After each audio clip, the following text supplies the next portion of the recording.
When you've been in recruiting for over a decade and also run interview training, naturally you get asked, what are your favorite interview questions? A lot. And so in this video, I'm going to tell you about my favorite 3. But before we get into that, I want to break down what are the top things that great interview questions have in common.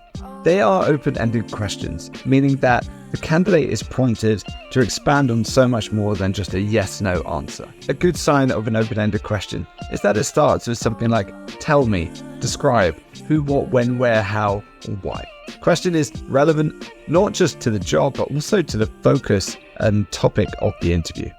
And lastly, the question is thought-provoking. I don't mean curveball questions that needlessly put the candidate on the spot. I mean, they actually have to think. Candidates, especially very good ones, will have prepared plenty of answers. But if you can ask them a relevant, open-ended question that really gets them thinking, then that's fantastic. You get a much better look into their brain and how they make decisions, and you get much more honest answers that way. My first question here is actually a bit of a double up, and that's, tell me about your favorite video game, and then you follow that up with, how would you improve it? And really, you're only asking that first one, tell me about your favorite insert blank. It could be client, app, hiring manager, whatever is most relevant to the job. But you ask them about their favorite, knowing that they're going to know a lot about that particular thing. And then you want to follow up with how would they improve it? Get them thinking critically about it. Do they have good ideas? Where do those ideas come from?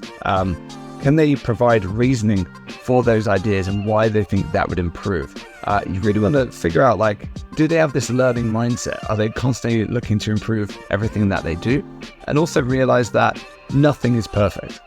My second question here is, tell me about the worst team you've been a part of.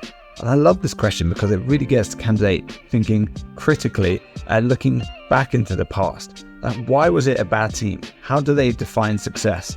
What actions did they take to try and improve things? What did they learn? And how will they apply those learnings in the future? And do they show remorse or empathy? I think that's a really key one at the end there. Do they just name and shame and throw people under the bus? They were perfect and there's and everyone else was to blame? Or do they actually take on some responsibility there? Think about how things could be improved. And in fact, my favorite follow-up question to this would be, if you could go back in time, what would you have changed? I think this really reveals a lot about their character, how they collaborate in teams.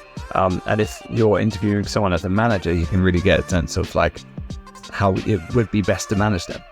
My last question here is, how do you improve the quality of your code? Now, I've hired a lot of software engineers in my career, so I've defaulted to code here being the answer, but really you could sub that in for anything about the quality of their work. Now, the great thing about this question is there's a ton of right answers. So let's focus on the software engineer example here. So they could give you examples of like books they're reading, courses they have completed or currently undertaking, conferences that they go to, side projects that they're doing, pair programming, collaborating with others in their team.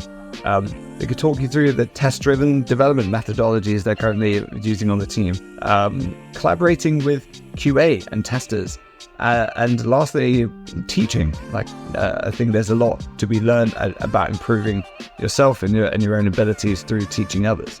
I think some red flags and wrong answers here could be just a real clear no interest in learning, or perhaps that code quality isn't their job. They fire out the code and they throw it over the fence to someone else.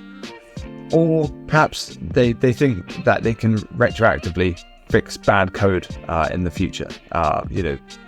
Just this scrappy mindset, just getting things done and then fixing it later, which is a huge waste of time mostly. And they're not thinking about quality along the way, like what other aspects in their work will they be happy with a lower quality for. There are so many great interview questions out there, and I know that people watching this will be thinking of their own. I'd love to hear them. I'm always looking to hear more, and ones especially that I can personally use. So please comment away and let me know those. In the next interview, I'm going to cover illegal and unethical interview questions, which are surprisingly easy to come up. Thanks, and see you in the next one.